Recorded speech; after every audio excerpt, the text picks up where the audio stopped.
Good morning, everyone, and welcome to MIT's Task Force on the Work of the Future webinar on the future of work and manufacturing. My name is Liz Reynolds. I'm the Executive Director of the Task Force, and we're delighted to have you with us this morning. As some of you know, MIT launched this initiative in 2018 to examine the relationship between emerging technologies, such as AI and robotics, and the changing nature of work. We have a task force of approximately 20 faculty members from across all 5 schools, representing many different disciplines, some of which are represented today. And this presentation is based on 4 of our research briefs focused on manufacturing. We've produced about 22 research briefs across a number of different topics related to the work of the future. I hope you will take a look at them on our website. And those research briefs formed the foundation and created important input to the task force final report, which was published in November. Today, we'll have brief presentations from members of our task force as well as advisory board, and I'm going to introduce them now and then turn to them after a few remarks. First, we'll have Professor Sue Helper from Case Western University. Sue is a professor of economics at the Weatherhead School of Management. She's also a member of the advisory board of the task force. Second, we'll have Suzanne Berger, Institute Professor and Professor of Political Science. Third, we'll have Julie Shaw, Associate Professor of Aeronautics and Astronautics. And finally, we'll have John Hart, Professor of Mechanical Engineering, and also Director of MIT's Center for Additive and Digital Production Technologies. Before we begin the presentations, I'd like to take a few minutes just to provide a little bit of context to this work and how it fits into the broader themes of our final report. In the final report, we put forward 3 overarching observations. First, technological change is simultaneously replacing work, but also creating work. It is not eliminating work altogether. In fact, over 60% of the jobs in our economy today did not exist in 1940. Really, our challenge going forward, certainly post-COVID, is going to be around the quality of jobs, not the quantity of jobs. Second, rising productivity has not translated into increasing incomes for most workers because we have had failed labor market institutions and policies over the past several decades.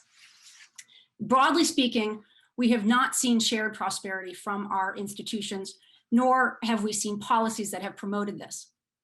This is not the inevitable byproduct of technologies or of globalization. Other countries have faced the same challenges and have done better than we have in this country. In fact, this reflects policy decisions we have made. And third, a topic we'll discuss later this morning, significant technological change is occurring, but it's unfolding gradually. While we have incredible advances in AI and robotics, we see this in autonomous vehicles and many other areas, many of these technologies are just at the beginning of a long development cycle in which there is development, diffusion, and adoption that is taking place at uneven paces across different industries.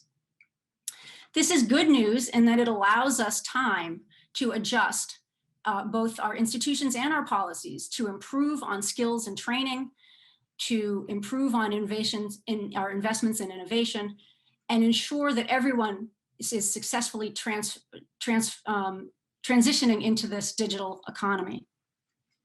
We also put forth a set of policy recommendations that fall under 3 broad headings. I will not go into the details, but I hope you'll look into them. The first is around investing and innovating in skills and training. The second is around improving job quality. And the third is around expanding and shaping innovation. And with that, I'm going to turn to our first presentation. Sue Helper will kick us off.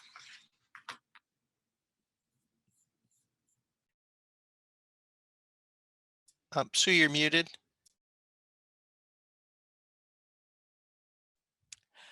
Really happy to be here and want to talk today about a study that Liz and I did along with Dan Traficante and Anurag Singh, and we looked at digital innovation in large manufacturers in the US.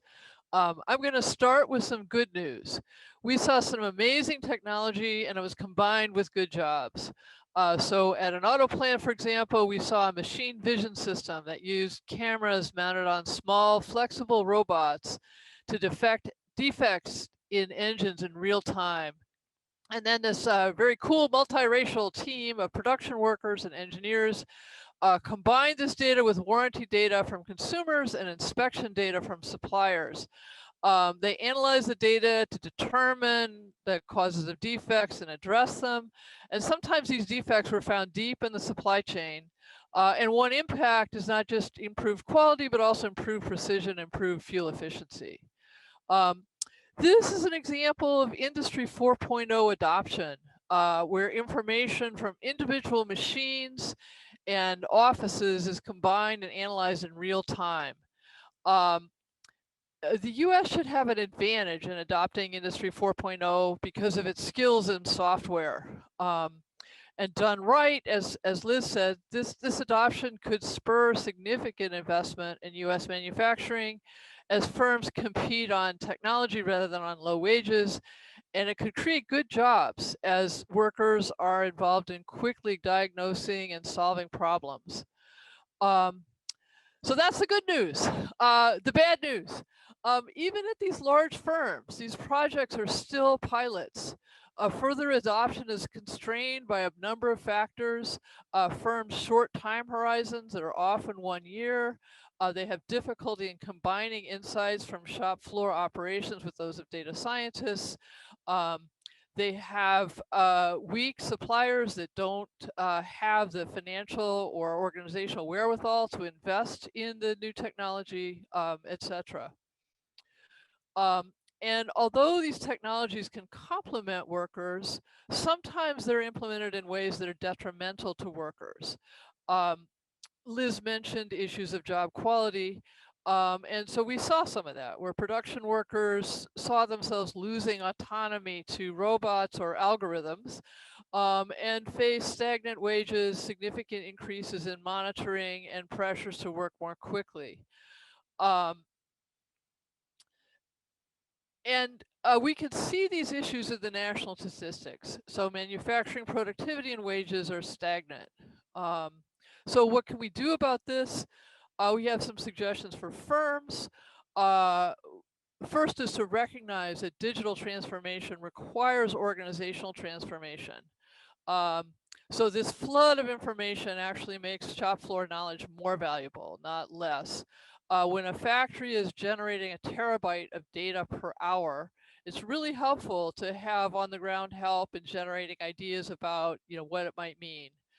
So one company talked about a spike in defects. It was pretty mysterious until a worker pointed out that it correlated pretty well with when a forklift truck passed by with new parts. And so firms need mechanisms for workers to provide this information. They just set those up. They also need to think about how individual incentives affect technology implementation and not just kind of rail against resistance to change as a generic problem. One issue is just in people's incentives. Can they actually afford to experiment, or maybe a 1 month decline in performance, even if it leads to better performance later, threatens people's jobs or their bonus, or they fear that it will. So we also had some suggestions for public policy. So one is just recognizing that manufacturing technology is key for continued US competitiveness and progress in meeting national goals like climate change. Public policy in the past has actually helped with these advances that we just talked about. So ATVM loans work with national labs. So we should build on these successes by encouraging technology development and implementation that complements worker skills. New software is being developed that makes this programming and data analytics easier. We're going to hear about that from Julie Shaw. Government can encourage these developments. For example, they can direct R&D toward human-centric technology development, and we can include worker representatives in institutions like Manufacturing USA. A second one is that it can encourage education and research in these management best practices. for digital transformation that engage all stakeholders. Many of these actions that I listed would be profitable for firms, but require this complex organizational transformation. And so we could help with this by build on the Manufacturing USA Institute model to create public-private consortia that focus on developing and improve these innovative management technologies. The last point is that more technology and skills by themselves do not ensure better jobs, and public policy can help by providing carrots and sticks to encourage firms to invest and share these productivity gains, including corporate governance reforms, better institutions for worker voice. So we're happy to provide more details on these suggestions and really look forward to the discussion. So thank you very much.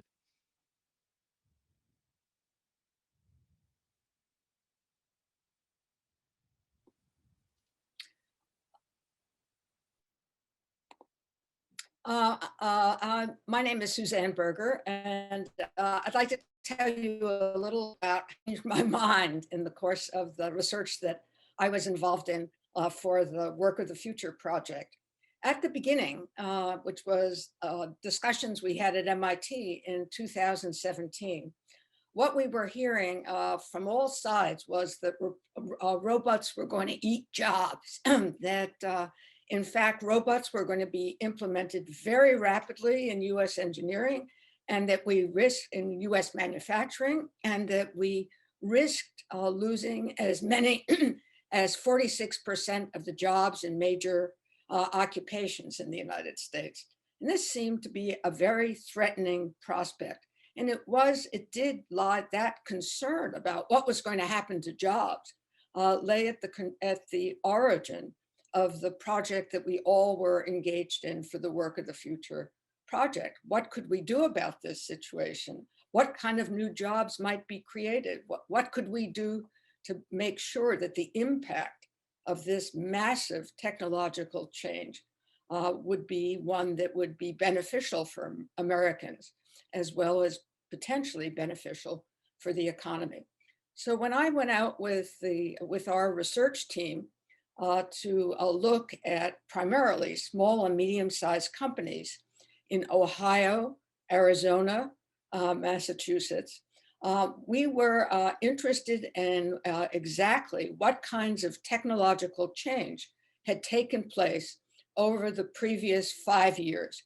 Now, many of the companies that we visited were ones that we had visited in prior research. So we knew quite a lot about some of these companies. And what we were expecting to find, we were expecting that we would find, one, robots and other new technologies like 3D printing and new forms of software. And we were expecting that we'd find that they were hiring fewer people and perhaps had laid off people. So we went into each one of the companies on our plant tours, and we asked, what new technologies have you introduced over the last 5 years? And whatever happened to the guy who used to have that job that now the robot is doing, or now is being done by your new advanced technology? And far from meeting this expectation that there would be fewer workers and lots more advanced equipment, we found very, very few robots in any of the plants that we visited. We found more workers. All of the firms we visited, with the exception of one that was going out of business, were hiring more people than when we had visited them 6 years previously. And virtually none of them had acquired robots. There were perhaps 3 companies that had acquired robots in Arizona. There was only one that had acquired a robot in Ohio. And so what we were seeing in these firms was equipment, technology that was very old. In fact, someone showed us with great pride milling machines that his father and grandfather had acquired in the 1940s. And usually what we saw was when new equipment was purchased, it was simply layered on top of old equipment. So there's very slow adoption, very slow acquisition of new equipment. Now, the question I sort of asked myself was, does this really matter? These companies seem to be doing pretty well. They were still hiring lots of workers. But I think I've come to believe that it really does matter, that these small and medium-sized companies are at the base, first of all, of our manufacturing economy, and they're at the base of the US defense manufacturing. Almost half of the companies that are small and medium-sized companies in Ohio, Arizona, and Massachusetts have had at least one defense contract over the last 10 years. And if these companies are not advancing technologically, it means that they are not going to be able to produce those products and services that will feed into the chain, the defense production chain, at the highest level of quality and advancement. And in fact, as we interviewed in large concern, that indeed the limited capabilities of their suppliers are a real obstacle for the highest quality of production in the large defense contractors. So in the first instance, the limited advance of technology in these small and medium-sized firms is a significant danger for our defense capabilities. And secondly, from the perspective of the workers themselves, we saw that where you have low technology, the owners and managers of the company are really not very interested in promoting higher skills. And what we saw was a kind of low-end equilibrium trap where low tech produces a demand for low-skill workers, and the demand for low-skill workers feeds into low wages. So we're stuck in a significant part of American manufacturing in a low-tech, low-skill, low-wage equilibrium. And the question that we need to ask is, how can we get ourselves out of that point? It's not good for workers, it's not good for the economy, and it's certainly not good for our defense capabilities. And what we observed was that when these small and medium-sized companies have a new contract, that's when they're most inclined to buy new, more advanced technologies. And so the kind of driving force for change is new contracts. New contracts lead to new equipment. And at that point, the owners of these companies do get interested in having higher skills for their workers. They get more interested in worker training. And at that point, wages go up. So I think what we need to do is really drive a process of new technology acquisition. How do we do that? Well, we have a very powerful lever here, and that's defense procurement.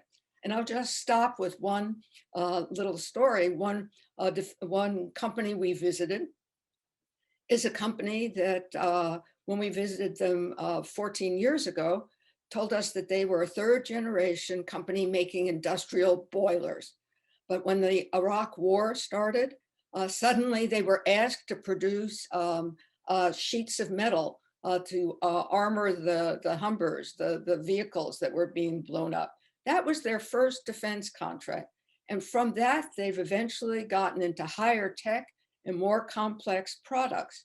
And what led them to buy their new welding robot, the only new robot we saw in our Ohio sample, was the Navy told these guys, we'd really want to see robotic welding. At that point, company bought robotic welding equipment and then went out to try to find more skilled workers. Now that sort of small story illustrates in a microcosm, I think, the kind of process we want to induce in American manufacturing. Thanks.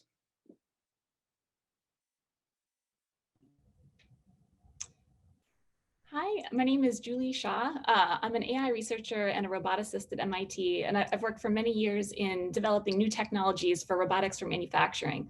In the context of the Work of the Future Task Force, and informed by what we know and what we're seeing with regard to the slow adoption of robotics in small and medium firms, I led a team to conduct interviews and site visits across Germany and Europe, looking at sort of the forefront of the sort of push for integrating collaborative robots and IoT-based connective technologies as a part of Industry 4.0. And this is a valuable time to conduct a survey like this, because this is about 10 years into Industry 4.0. And so we met with manufacturers and integrators, primarily large firms, original equipment manufacturers, as well as applied industrial research institutions that are at the forefront of translating new technologies to the production environment. And we looked at to what extent these technologies had evolved over the last 10 years, the way firms saw improvements in the investment of these technologies with regard to productivity and efficiency, the ways they assess the value of these technologies, and also the greatest challenges they faced. And the insights here are quite informative to the very significant barriers facing small and medium firms. So it's important to know that the cost of a robot, a collaborative robot or any other robot, is a very small portion of the total cost of deploying a system. And a primary driver for the cost is the integration of that system. So the special expertise, the time and resources necessary to program it, to integrate it on a line. And all of that is re-upped when you even need small changes to what that system does. And yet in our interviews and site visits, it's sort of distinguishing that many of the most impressive and successful applications of the deployment of these new technologies really worked around this model and took worker-centered approaches in which shop floor workers worked side by side with robotics engineers to envision, develop, and mature the new applications. So second is interesting insight regarding the value of these new technologies. So collaborative systems, they're defined by the fact that they're not dangerous. You don't need to cage and structure them. They can be integrated and woven into manual work processes in a way that's different than prior technologies, and can leverage information and data to optimize work. And typically a labor displacement calculation is a way in which you value or make the business case for the introduction of robotics. And we heard over and over that this is an outdated way to make the business case for these new technologies. And the value of these systems is in not replacing work, but in integrating them to augment or assist the role of manual work. And the downside of this is, while a labor displacement calculation is relatively simple to do, to make the case for the sort of more integrated use of these technologies in manual work, which can have substantial benefits in productivity and efficiency, it requires equally a very substantial investment in simulation and the ways in which you sort of prove out that benefit to make the case for the technology. And so I think it's important to note that while we're increasingly defining, or these firms are increasingly defining integration as the goal and the benefit of these technologies, integration is still our highest barrier for the introduction of the technologies.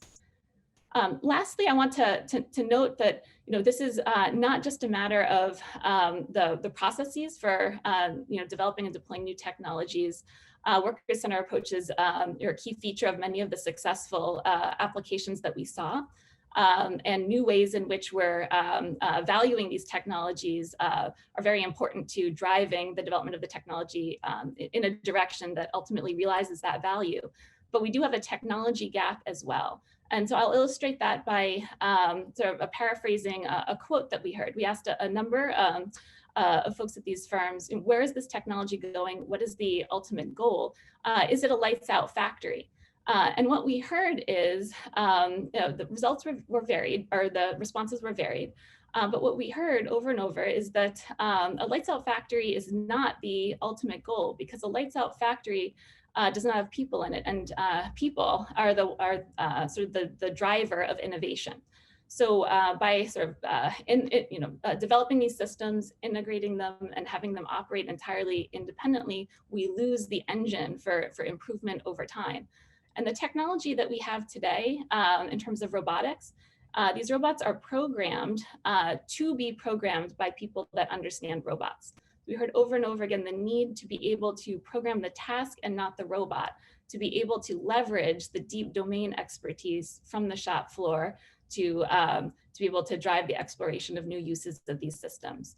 And this is not only a challenge of developing the right interface, it's a deeper technology challenge in which we need to bring the new advanced capabilities that we have in AI and sort of data-driven approaches to learning to be able to reduce that impedance between those that should be able to experiment with these technologies versus those that program them off the shop floor today, and sort of integrate them as systems that that cannot easily be updated or reprogrammed.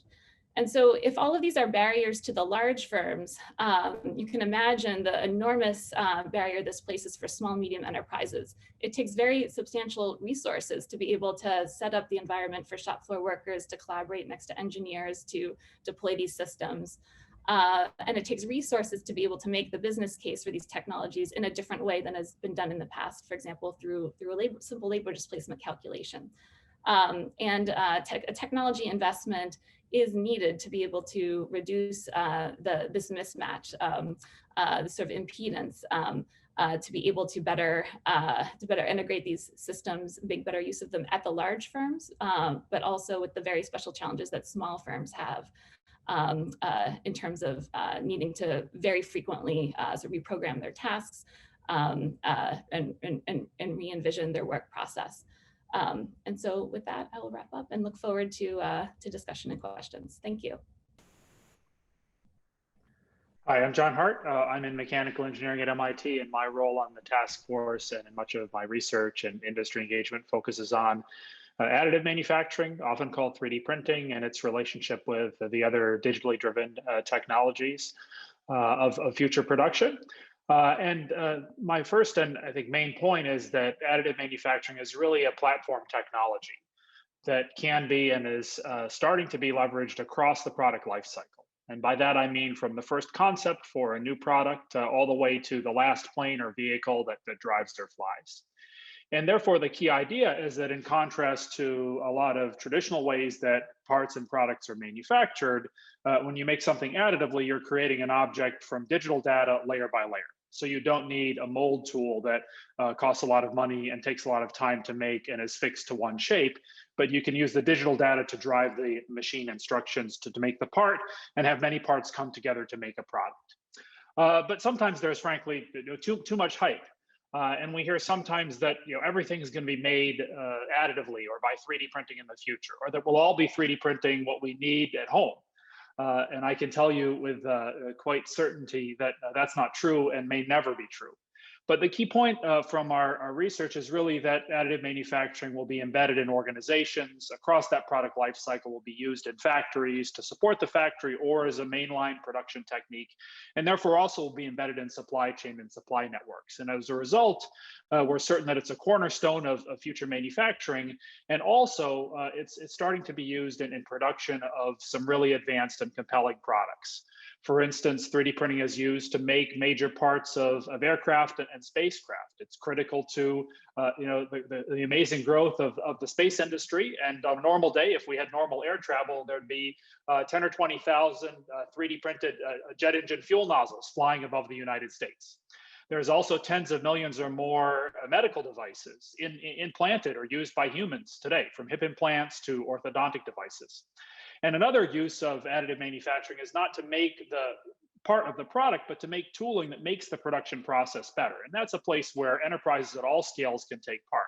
And those can be worker assist devices, fixtures to make a process more accurate, more precise, all the way to big mold tooling that can enable wind turbines to have higher performance. And also just a wide variety of objects. The versatility of the technology is amazing. So toys all the way to critical components that help keep next generation supercomputers have the temperature control to be able to do their job. And we also know that additive manufacturing faces some important technical issues. It's often expensive and difficult to learn and get right. But there's so much rapid progress, and this is a big change over the past 3 or 5 years, both academically and in industry. And in industry, from the big companies to the small startups. And entrepreneurship in 3D printing and the private investment that's gone into the industry has been a really big reason for its growth. And therefore, the idea that in the future, manufacturing instructions can be more data-driven, not to take out the human element in any way, but can be more data-driven. And that in addition to saying we use a digital model of the shape of the product, but we also have a digital model of the instructions to make it, is really a big difference, because then you can transfer those manufacturing instructions from organization to organization and leverage this flexible equipment. And that, in our opinion, touches on local and regional manufacturers, energy efficiency in manufacturing, and having these technologies let us scale up other new technologies faster, and next generation systems for energy conversion and overall processes that can let us be more sustainable. And that organizational transformation in tandem with the growth of technology is really challenging. So if you get to read our brief, which was written along with my colleague Hayden Quinlan, we thought about a few things that we think the public sector can do to help accelerate this transition and fit it in context of future manufacturing in the US and beyond. And the first is, I think we do need more investment across the spectrum, from basic research to commercialization. And in particular, there's an importance of infrastructure and shared infrastructure. And I say that because there's still a good amount of risk for organizations to adopt the technology. And because the value is often highest, not only within firms, but across firms, the capital investment required to create that centralized, you could say, digital supply chain is still a barrier to starting. So I could envision large digitally driven and additive manufacturing facilities that serve particular regions or particular industries or particular types of critical products, enabling a step change in the adoption curve, and then have a positive cycle of investment in the broader ecosystem. And it can also help the startups take the next stage to bring their exciting technologies to scale and form these big level partnerships. Second, there's a need for platforms and perhaps incentives for data sharing. One idea is that we'll have a digital thread across firms of different sizes, and that can be encouraged by the software tools, the platforms to enable manufacturing data to not only be protected when it's proprietary and secure, but also learn from the techniques that different organizations are adopting. And that also, I think, can let small businesses like machine shops use these technologies and be able to produce better products and operate more efficiently, and to be connected and participate in bigger supply chains, regional and even in some cases global supply chains, because we know manufacturing is ultimately a global enterprise. And last, I'll say workforce development. We have a lot of programs in this area at MIT, especially leveraging digital learning assets and tools. But the last mile challenge, if you will, is always hands-on training. So we'd like to see networks of facilities that work together and have labs to teach these technologies to production workers, as well as to engineers and even managers, and also use interactive tools, even augmented reality, to make training more efficient, more interactive along the way. So for those reasons, we see additive manufacturing still at its early stage, but more broadly, its digital counterparts contributing to a shared prosperity in manufacturing. And I'll conclude there. Thank you.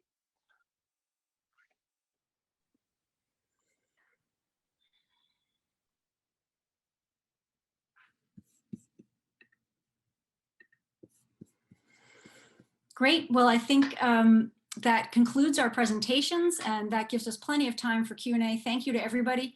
Hopefully that provided a broad perspective on manufacturing today and on the horizon, both from a large and small firm perspective, as well as from a few technologies.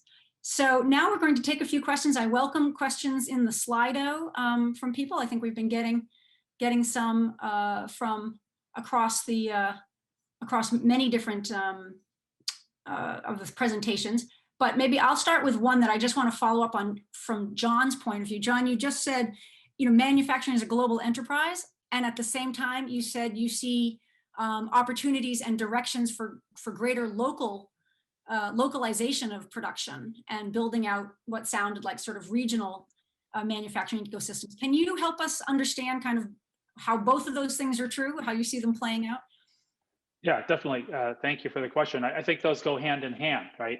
You think of the scale and geography at which many of our everyday products are made, but also think of the expertise that exists in small and medium enterprises, in your local town, county, state, you name it, and the ability to use digital technologies to go everywhere from design to production to quality control enables supply chains to become more connected, and us to identify and promote the capacities of those enterprises. So I think about how being in Massachusetts, right, how the small and medium enterprises engage with everything from the startups that are designing a new consumer product that might ultimately, for various reasons, be made overseas, to large enterprises that produce domestically, and how different organizations participate in those supply chains, and also how these technologies can let the best decision be made, and also, frankly, promote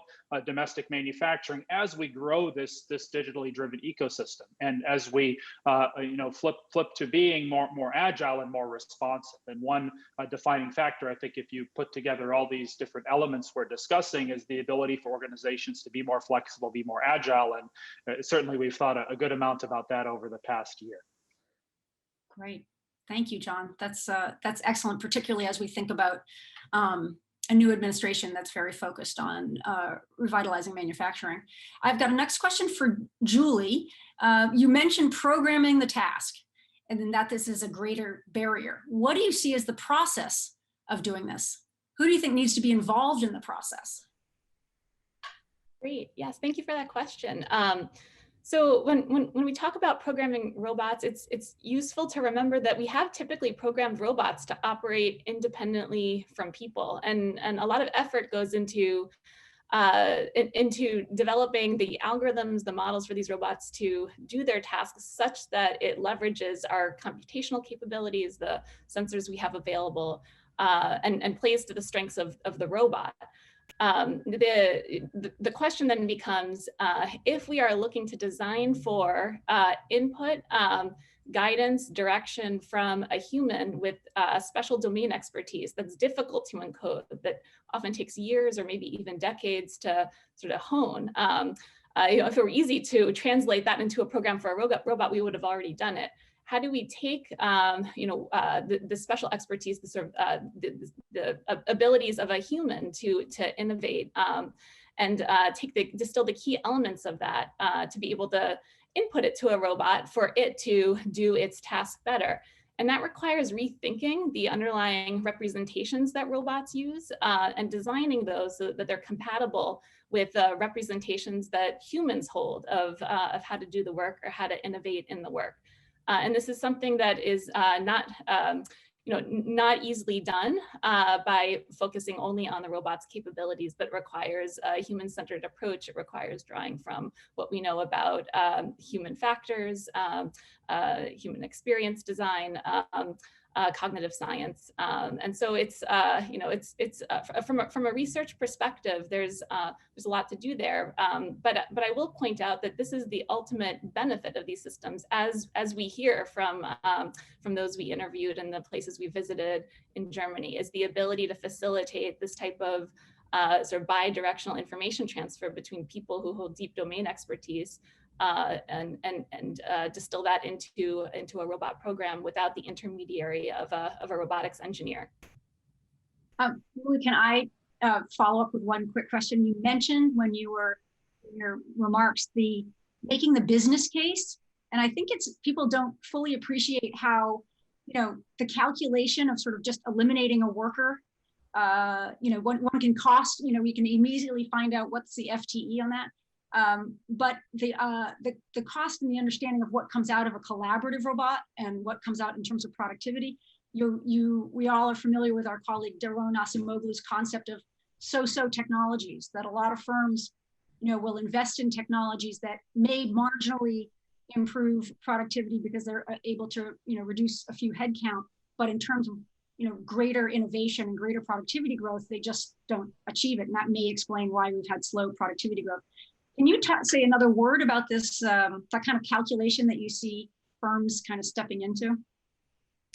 Yeah, so if you move away from thinking about the potential benefit from displacing labor, and instead ask, well, what is the expanded design space that we have at our disposal if our goal is to improve productivity or efficiency? Even from the development of the technology, you have many more options available to you as to how you do that. And so, for example, in automotive, final assembly is still done primarily by people. There's a lot of work that's very difficult in the near and medium term for robots to do, manipulation of flexible materials, installation, other things. However, there are little pieces of that work that can be done by robots today, largely. The non-value added work, even just bringing the materials to a human associate that installs them on a car, can represent a substantial portion of the overall build process. And so there is a business case for introducing robotics almost as like a surgical assistant to the surgeon to parallelize this non-value added work. To make that case, requires simulation. It requires, on the technology side, ultimately for deployment, shifting the problem of enabling robots to do these sort of difficult tasks for the manipulation of flexible materials, to instead deploying your sort of intelligence capabilities, your AI, to facilitate better integration between human and robot work. Humans don't work like robots. We work flexibly, we move differently, we take breaks, and robots need to be able to accommodate that. And that reframes the technology development problem that opens up this new opportunity to increase productivity in this different way. But it does require a substantial investment in exploring that space, which requires a substantial investment in simulation of the process and the different ways technology can be introduced into it. Great, thank you. Let me turn to a question maybe for Sue Helper. You spoke about wage stagnation and flat or falling productivity in the US. Do you have a sense for how this compares to other major trading partners, maybe the UK, Germany, Japan? So there's OECD data that we have for the European Union, Germany, and Japan. And what that shows is that this productivity stagnation that we see in US manufacturing starting about a decade ago, you don't see that in these other countries. You also, the wage picture is complex. In Germany, for example, you see that wages actually have also stagnated, but at a much higher level. So they're 20% higher on average. And just as a example, I think because of some of the things that Julie talked about and the improved ecosystems, that even though Germany has these significantly higher wages, manufacturing is almost double the percentage of GDP in their economy as in ours. So it's possible to compete in a kind of, high wage, high productivity manner, break out of this low wage, low productivity equilibrium that Suzanne mentioned. So it can be done, and we can look to our partners and also build on our own past strengths. Great. Maybe that's a good segue to Suzanne. Suzanne, when you led the production and the innovation economy effort at MIT, one of the very memorable messages that came out of that report was that you found that American SMEs were, quote, home alone in their ecosystems. And I wonder if you can comment on that, what was then, what we see now, and relative to Germany as well, where I know you did some interviews. I think the comparison with Germany is really an interesting one for us, because actually, as after listening to what Julie and Susan Helper have said, I think we just need to remember that manufacturing wages are much higher in Germany, and Germany still has 20% of its workforce working in manufacturing, whereas in the United States, I think we're down to something like 9%. So the idea that somehow developing advanced technologies inevitably is going to eliminate workers, it's interesting to look at the German example. And one of the things that I think has made an enormous difference in Germany is the availability of a wide range of resources to companies when they want to innovate. So I always think of this one example of a man who owned a machine tool making company, and he was working in the automotive sector. And he thought it would be good to diversify and work in medical devices.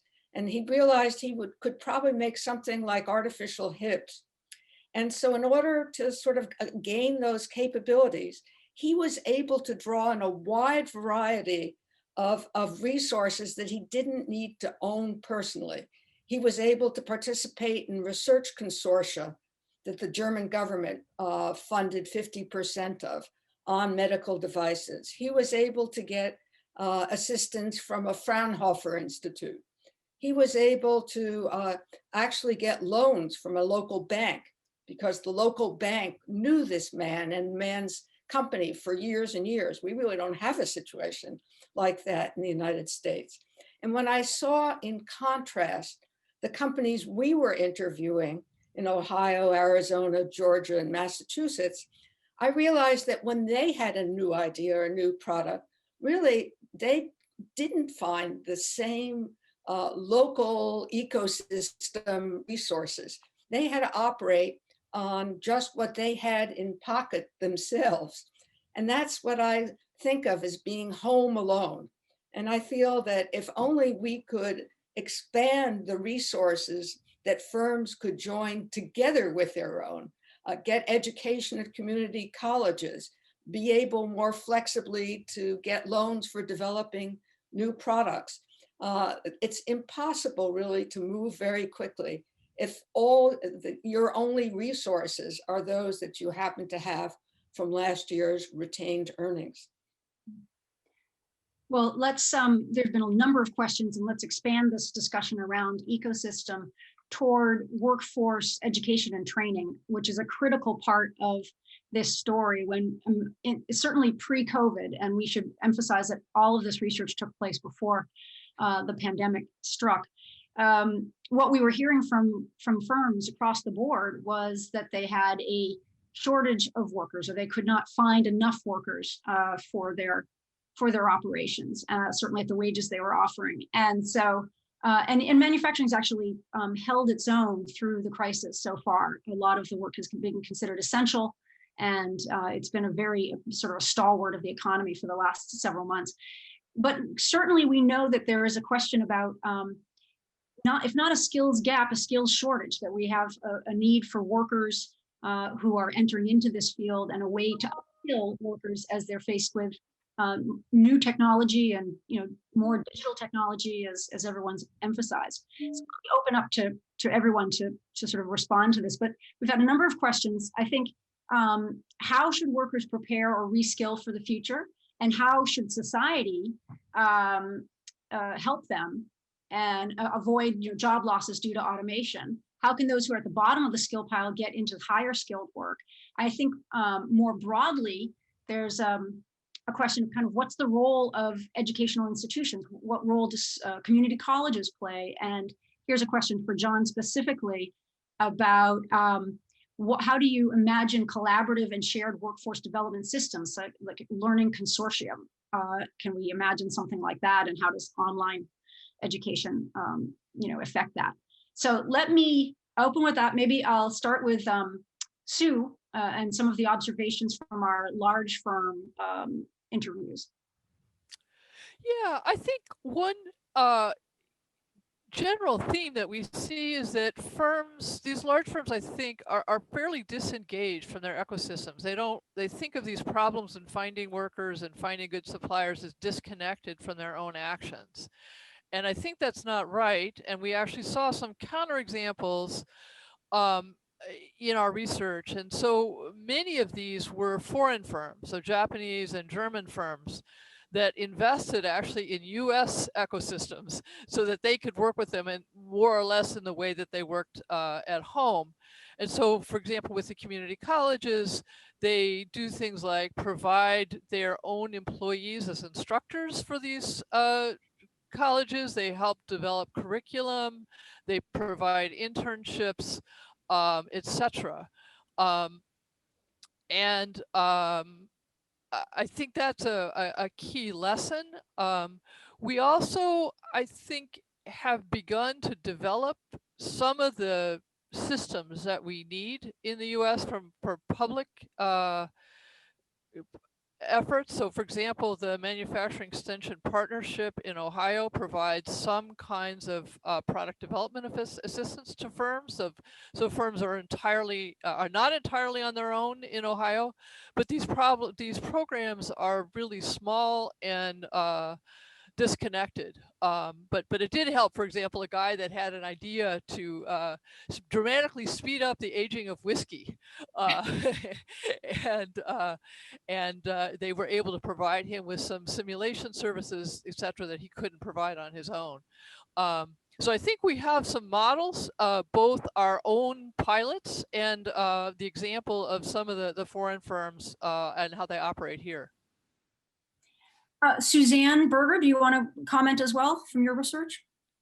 Yeah, I think I agree with Sue that very often firms seem disconnected from the question of where their skilled workers are going to come from. And this is very much in contrast to the model in the United States. Companies in the United States 30, 40 years ago offered many apprenticeships. They, in fact, grew the skills of their workforce. And then under the pressure of financial markets and competition, large firms basically peeled off a lot of these functions. They rarely have very many apprenticeships anymore. They basically, the big R&D labs that big companies used to have, Xerox, Park, Bell Labs, those large R&D labs that big companies used to provide. So I think the way I put it, that when we talk about the ecosystem, a lot of the public goods used to be created within big companies. Big companies don't provide those goods any longer, R&D, training, et cetera. And so we really have to think about new mechanisms, new institutions that can provide them. And probably those are going to be supported largely by the public. And it's that transition from the world of big companies that used to provide all this in-house to a world in which we're going to have to be providing these semi-public goods in a public way that we're in the middle of, and that we need to stimulate and support more actively. Yeah, we should mention, I think, that much of our research, we've been in Ohio and in Michigan and Massachusetts, we have seen some very innovative new ideas and programs around training. We've got examples from Ohio of sort of consortia being formed by small and medium-sized firms to work with community colleges to train sort of technicians and production workers when they were short of workers. We've seen community colleges offer new programs in which they have this kind of work-based learning with firms in the region. And we've seen community colleges both providing four-year degrees where appropriate, or working in conjunction with four-year degree institutions in kind of collaboration for opportunities in advanced manufacturing training. So all of these models, there's a lot of innovation going on, and I think opportunity for this to be more active and more engaging with some of the certainly the larger manufacturers that we've been in dialogue with.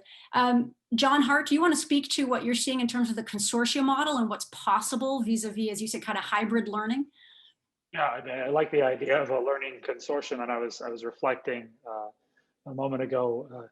I think it can be both formal and informal. In our experience in creating professional training in additive manufacturing, we found that we at a university, MIT, have a responsibility and a role to create high quality content, frankly. And for us, that's been a lot of digital materials, videos, software exercises, and case studies. But it would be wrong for us to do that just ourselves. We have input from experts and companies and dozens of interviews of folks in different roles and organizations. But I do think there's an important need for a broader consortia, and also, as I said earlier on, addressing the hands-on aspect.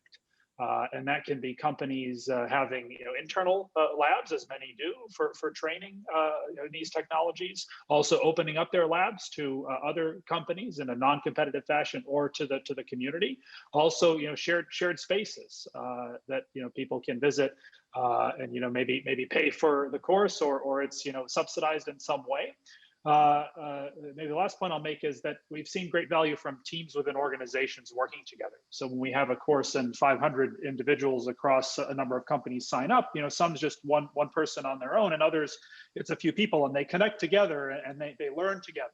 And that collaboration power is valuable. And then there are other cases where we've deployed with specific companies where it's part of a corporate learning program. And there you have the community forming around understanding this new technology, and you get individuals interacting across roles and across levels of seniority. And that's really interesting. And that's where I think the organization starts to figure out what's the critical mass of knowledge they need to be able to adopt and consider all aspects, not just what the technology could do. Yeah. That's great. We should mention somebody came in with a comment about, where we've seen firms investing in workforce development and training for their workers. Absolutely. Again, pre-COVID, when we had tight labor markets, we had seen for perhaps the first time in a long time, some major, companies, if you think about Google, Microsoft, Ford, Amazon, stepping up to both educate and invest in their own training, as well as offering training to, for a broader population for online access, et cetera. I think that's been was first pushed by tightened labor markets, but also a sense that many of these firms realize that we need to find career paths for workers and help try and augment a lot of what has been kind of a stagnation for a lot of these workers. So there are examples of the private sector, I think, changing direction and really making some investments, certainly in large firms. Let me turn to Sue Helper. For one of the questions was asked was, do we have examples of how we've upskilled existing workers, how we can reskill existing workers, not just the next generation? Do you want to respond to that? Yeah, and I think a general point here is that, we don't need necessarily a whole new workforce. That, often when you have a worker who did the job manually, having them participate in doing it in an automated way is actually great because they bring their domain knowledge. So one automaker, needed fewer tool and die workers. And so what they did is retrain them to actually help design dies. So I have an enduring image of a bunch of men in gray ponytails sitting at computer screens, taking their tacit knowledge and physical knowledge of how to build machine tools and encoding that into CAD. A second auto example is workers using 3D printers in auto plants to basically reverse engineer parts that had broken. And they knew what the parts needed to do. The people would bring them with problems to them because they had social networks. Also see a third example is a small firm where a worker was kind of overseeing a robot. And now she was kind of a little bit of a management skill. She had to make sure that that robot had always had work. She had to look for downtime. And so that was accomplished with on-the-job training. That's great. Thank you, Sue. Those are great examples. I'm cognizant of time. I think it's time for us to wrap up now. We would love to continue this, and I hope people will check out the Work of the Future website at MIT, workofthefuture.mit.edu, where you'll find these briefs along with many others. I want to close by saying to Suzanne's point about the important role that the Department of Defense has played in sort of upgrading and investing in technology and important supply chains in the US. I think given the new administration and the emphasis on energy, there's also a real opportunity for us to see that happen with energy. And so we're at the cusp of that, plus an infrastructure agenda, plus potentially global supply chains that are readjusting post-pandemic. We really are at the cusp of real possibilities and opportunities for US manufacturing. So I think all of us are enthusiastic and excited and hope that this research will help pave a pathway forward for all of us to invest in manufacturing and rebuild our capabilities here. So with that, I'm going to wrap up and thank our audience and thank our panelists as well.